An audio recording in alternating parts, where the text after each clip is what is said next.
In today's video, can I pick the perfect time on a wet to dry race at the Spanish Grand Prix? But first of all, if you missed the previous video at the Monaco Grand Prix, I recommend you go check that one out before seeing this one, because spoiler, Tsunoda will still be pretty unhappy the fact that he led most of the race and then only finished third. Now R&D wise, we are going to be making progress. Albon's purchased a rear downforce upgrade. It's only a minor one, but you know that's going to be making a little bit of progress there. Sashi, excellent. Weight redistribution is locked. I'm going to be working for this major weight reduction upgrade. I think that's going to be next, as it's going to be a wet to dry race, as I said. So yes, I don't particularly enjoy the wet on the F1 game. I don't think the racing's quite as good. I've only done one wet race, and that was at Reverse Silverstone on F1 25 so far, and it was pretty garbage. So yes, in terms of R&D developments, we bought an upgrade to try and bridge that gap to the top 4 teams. McLaren have also bought some upgrades as well. Mercedes have gone in front of Ferrari, but their miserable season will probably continue, as well. Haas moving in the lower half of the grid. As we move into qualifying then, it is a dry qualifying session, so yes, I mean the setups usually tend to have high wings around here, despite the fact that huge big long straight. Obviously this is the penultimate time we'll be seeing the Spanish Barcelona here, because it's only going to be on the calendar as whatever Grand Prix they're calling it next season. But anyway, into turn 1 we go. The sun is shining, even though that's in our face nonetheless. But it's been a good first couple of corners. 2.5, 3 tenths up now. The previous best time. So I'm going to cut to the left hand side. First sector 5 tenths up on Albon's time, who's down here at the back as well. I mean, I know that my qualifying pace is awful, but Albon should be doing a lot better. Antonelli still has that ratings upgrade to that his and Hajar's AI desperately needs as we move into the second half of the sector. But this is the corners I probably struggle with the most, those 3 corners there, and move into then to the new, well, it's not really the new, but the revised turn 10. Yeah, I always think the AI have a little bit of advantage over here in this part of the lap now compared to the player. It seems that the older parts of the player have a little bit more of an advantage, especially through like the first sector, but through this final corner the AI are just unmatchable there. And ladies and gentlemen, that is a 1 lap of Spain, and it's a painful one, especially the fact Albon, who qualified P8 as a penalty for blocking as well. I'm P17, so yeah, a lot of work that needs to be done here for this Spanish Grand Prix. Nevertheless, it is time for the race. Max Verstappen's first win for Red Bull on debut here. One of the great dramatic days in Formula One after the clash on the first lap of Hamilton and Rosberg. The entire crowd at turn 7 on their feet cheering. An extraordinary race. It's always a treat to come back here for the Spanish Grand Prix. The Circuit of Barcelona Catalunya today comes equipped with wet weather. It's a long run down from pole position to turn 1 here. It's the first of 16 corners that run to 2.9 miles. We have a mixture of high and low speed corners with 2 DRS zones and that fiddly chicane to close the lap. It's time to take a look at our starting grid for today's race. Max Verstappen put in a fantastic lap yesterday, and he'll start from pole position, edging out Lando Norris, who'll start from P2.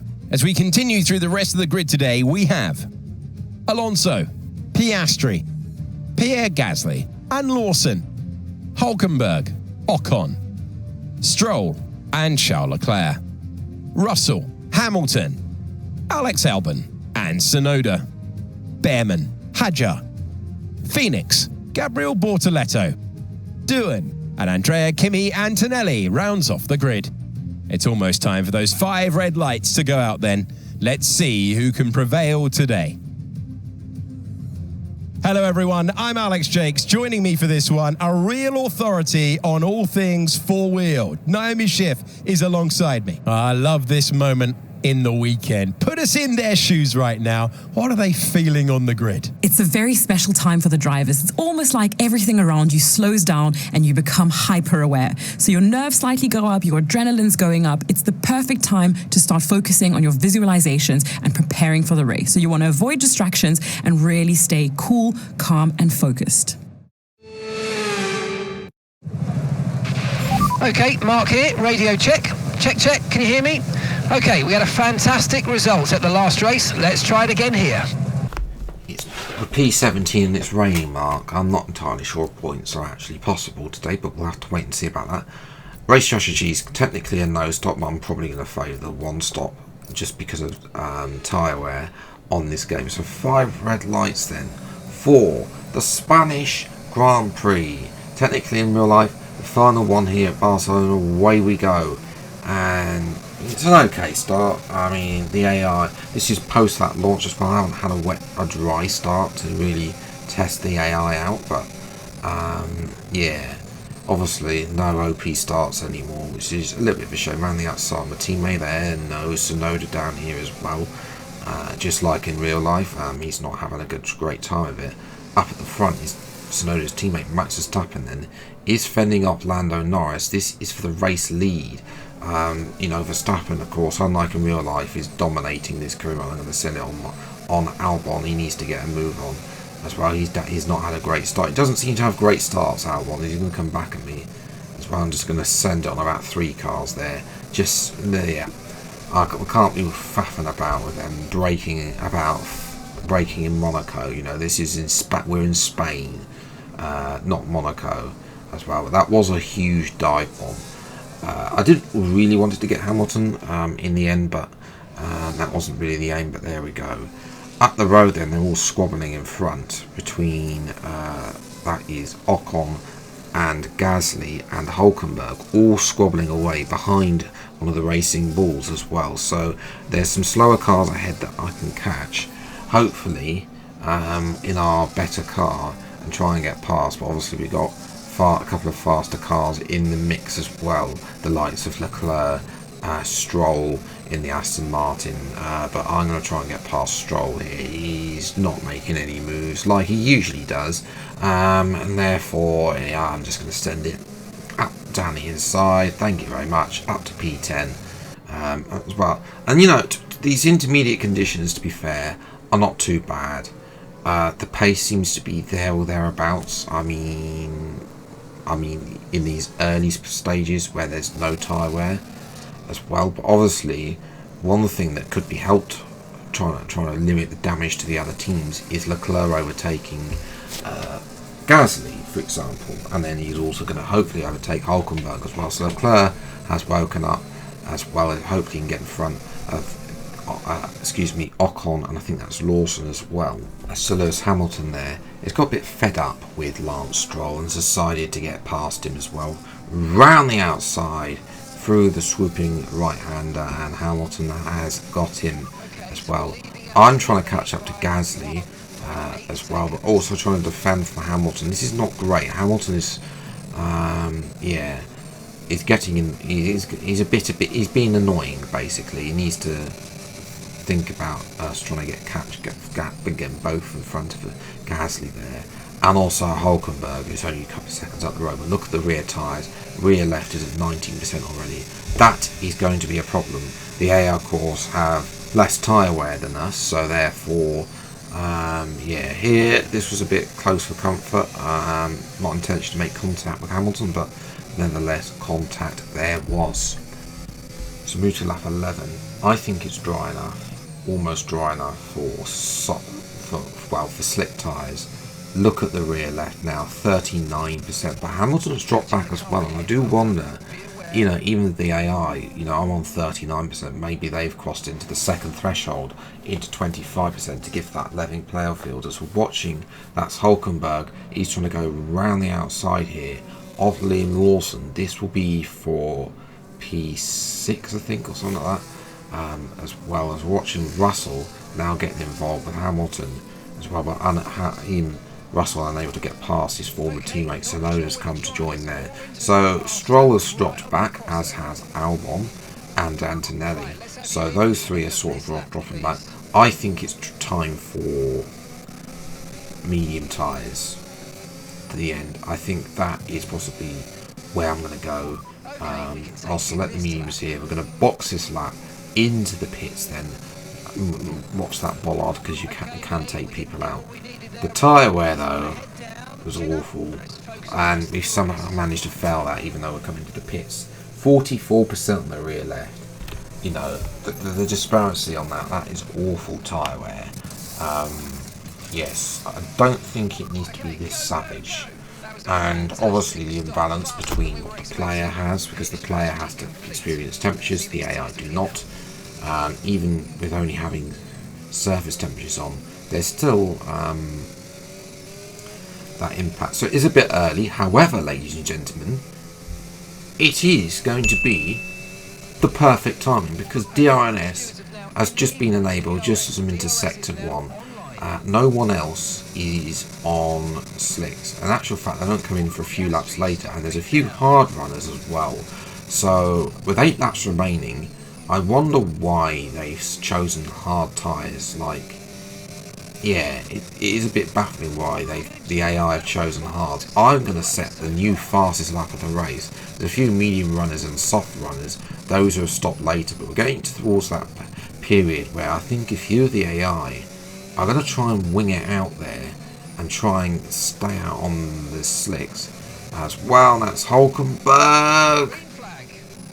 Well, there was a space at the inside there to avoid Gasly and Hulkenberg, who were going 2 miles an hour.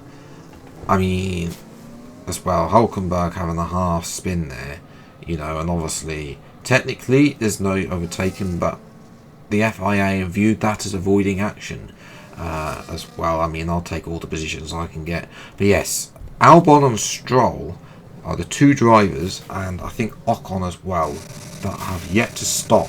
Are going on, trying to do this race on intermediates. We can catch Stroll. Unfortunately, however, the OP DRS that is here at Spain is a bit of an issue there. And also my tyres are now at 19%, make that 22%. Hulkenberg is going to catch Stroll. I can just about keep with Hulkenberg as well. He is on a hard tyre. Tsunoda is going to be a problem in the faster Red Bull. Stroll, goodbye. Yeah, it's not the idea. It's not ideal.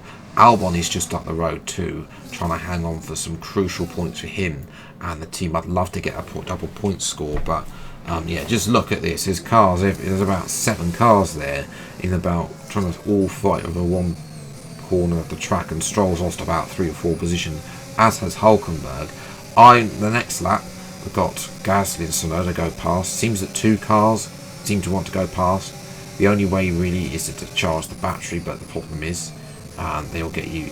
This is not one of the better circuits. I could have charged the battery, but I was hoping to be able to catch up to Albon and either help him out, but unfortunately Tsunoda's just gone, and it seems, yeah, there's the 2 cars. I'll be able to take them by 1 and defend against the other, but 32% now on the rear left. Again, that is disgusting tyre wear. There's a lock up there. I'm going to send it down the inside at turn 10 as well and get up into P9. So it's 8th and 9th, ladies and gentlemen, with 1 lap left to go. I was hoping to be able to help Albon out here. However, it's going to be no points for me, ladies and gentlemen. Nil point. Because my engine's blown up. And that's me out of the race. So, yes. That, I mean, I know I replaced Sainz, and that might have been a bit of a Spanish omen. I don't know that that you guys chose Sainz over Albon as my teammate for this career mode, as Verstappen has won the race. That's how far in front he was as well. But yes, I actually had to retire manually from this because it just didn't want to load the cutscene there. Yes, Ocon was pretty much successful. The only one that was really successful in making the 0 stop work. And even then, he was always caught by Tsunoda. that is unfortunate. Stroll finished last. He really should. Those three really should have pitted for intermediate, for soft medium tyres there. In terms of our drivers' championship rivalry, you know, we're remaining that P8, P9 position there. 4th place in the constructors, but yeah, it somehow awareness. I think some of these stats are just broken anyway. Pace obviously hit down for some reason as well. You know, even though we set a lap, it should be racecraft. I know we retired, and you know that shouldn't be on us. Yes, MGUH. You know, it's an engine failure. Nothing I can do about that as well. But it could be worse as well. So that is manageable. Now, just quickly on the next episode, I'm trying to get Canada to work. If I cannot get the next episode, I'll just simulate that, and we will re-meet at the Austrian Grand Prix. That episode, whichever I can, that episode will be out next week. So until the next video, then. I'll see you next time. Take care. Thank you so much for watching. Enjoy your day, and goodbye.